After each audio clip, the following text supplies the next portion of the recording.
I'm walking down the street. I do want to say to Doni and many of you in this room that over a very long career in this city, all of you have helped me and my colleagues tell the truth and to try to tell. I may not look like you and you me, but my head up. I'm South Carolina, so I just What does this event mean to you, Miss Peggy Mars? Oh, my heart. Happy 20th anniversary. My heart is about loving up on my sisters. Do you know what it feels like to have your sisters in the room? Done. And dare to be different and unique. I'm gonna be the best me I can be by letting His glory shine through. I am beautiful, I am blessed, but not just what you see in the flesh. I'm free from people, free from myself. The doctor lived next door to the janitor to the reverend and the lawyer. We were together. Now we get so high and mighty that you create stress for your society because you don't like poor black folks either. That's a health problem. Get yourself together so I can stop being taking care of geriatric people and get back to pediatrics. I thank you, Doni, for all you've done. Let's keep doing it all the more. Letting His glory shine through. Dare to be you, dare to be me, dare to be different and unique. I'm gonna be the best me I can be by letting His glory shine through. And I dare you, I dare you, I dare you to be you. We'd like to welcome you back to BlackUSA.News. Doni Glover, publisher of both BeMoreNews.com and BlackUSA.News. Special thank you to Roderica Applewhite, our Director of Black Media at the White House. We have the opportunity today to speak with Shailen Bhatt. He's the Department of Transportation Federal Highway Administrator. Of course, we're going to be getting an update on what's happening with the Francis Scott Key Bridge collapse. Earlier today, we were down at Camden Yards, spoke with U.S. Senator Ben Cardin. He assured us that he has the utmost faith in the Biden administration to not only pay for the bridge, but to assist Baltimore in the fallout, the extenuating circumstances. It's not just this affecting some 8,000 jobs directly related to the Port of Baltimore, but the ancillary jobs, the restaurants, the truckers, the gas stations, and the many people who are disaffected also by not having that bridge. So travel routes will be changed. I don't know if you've heard some of our previous broadcasts, but there are people directly related to me who travel that bridge on a daily basis. So now things have changed and people will have to find alternative ways, let alone when you talk about some of the hazardous materials that are not able to go through the tunnel. They will have to find alternative routes. So we're talking about the third largest truss bridge in the United States, one of the largest bridges in the United States, a bridge that when you think of the Port of Baltimore, you're thinking about coffee. You're thinking about Jimson, as former Lieutenant Governor Boyd Rutherford pointed out. You're talking about cars, BMWs, Mini Coopers, so on and so forth. So the state of Maryland, the city of Baltimore can use all of the support and assistance that it can get. Of course, the first major task is removing what's already there. I'm sure that will take some time, and then rebuilding. And will they start from scratch? Will they come up with a whole new model? Certainly, those of us who are paying attention to technology and all that's been happening from AI to sonar and what have you, we'd like to see the most state-of-the-art bridge. Okay, I understand. We're going to have the administrator for a couple of minutes, but nonetheless, we just want to get an update from the Biden administration. And again, we'll be talking briefly with Shailen Bhatt.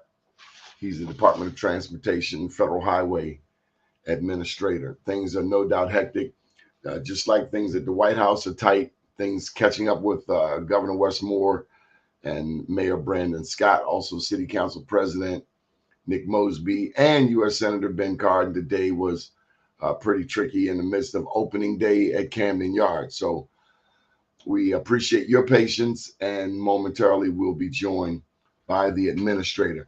So again, earlier today, I don't know if you caught the 9 a.m. broadcast, but we talked with Julian Jones.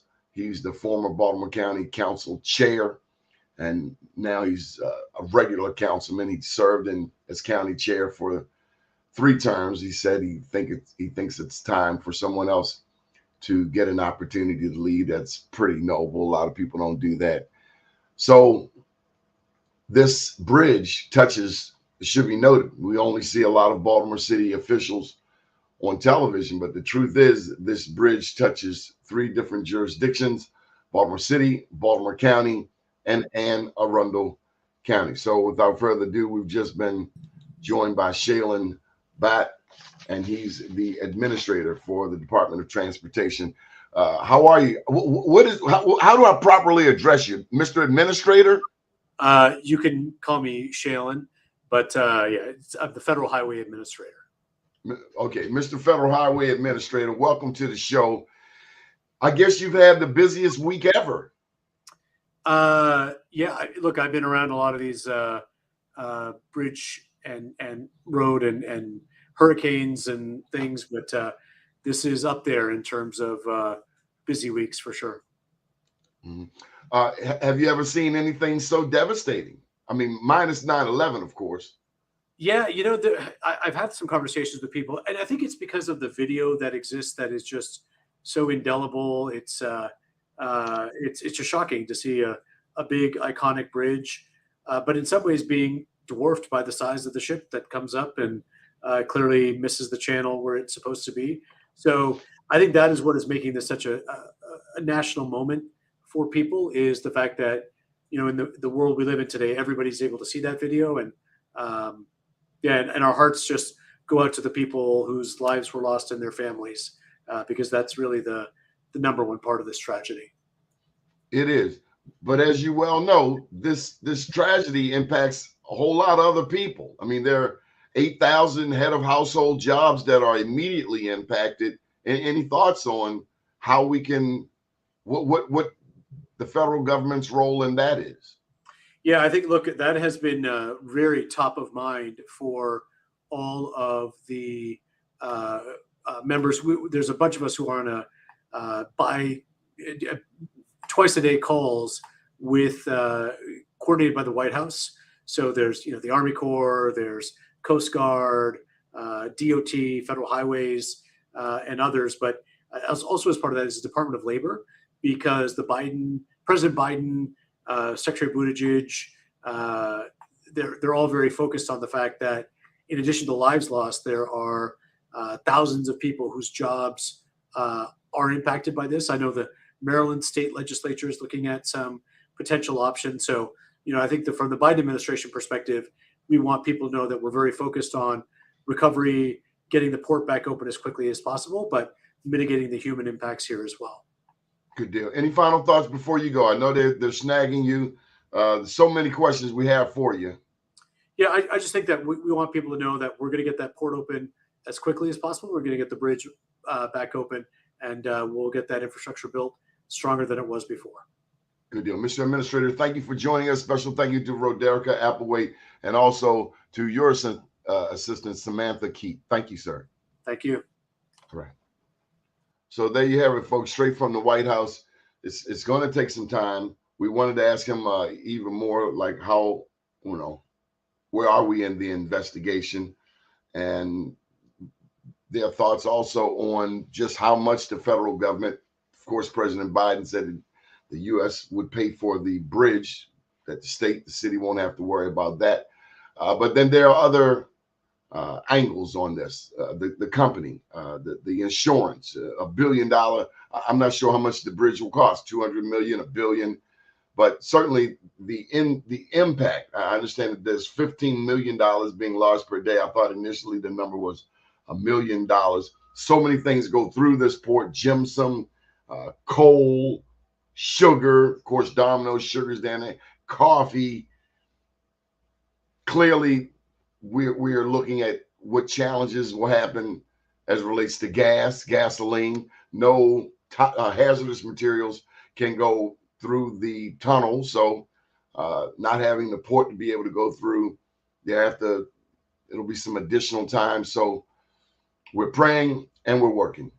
Thank you for watching BlackUSA.News. Doni Glover, publisher of BeMoreNews.com and BlackUSA.News, which came about December 2020. This was our pandemic pivot. Got that one backwards. And the goal, of course, is to better deliver you news and information. Thank you to all of our supporters, including Michael Haney, Mr. Rodney Griffin, and Dr. Tyrone Taborn of STEM City, USA. We will be having a Black Wall Street tomorrow at Howard University. And I'm pleased to announce, thank you again to Roderica Applewhite. We will be broadcasting live on May 31st from the White House. We will be interviewing Ron Busby. He's the CEO of the U.S. Black Chambers. May 31st, for those who may not know, is the 103rd commemoration of the destruction of Tulsa's Black Wall Street. My name is Doni Glover reporting. Good afternoon, world.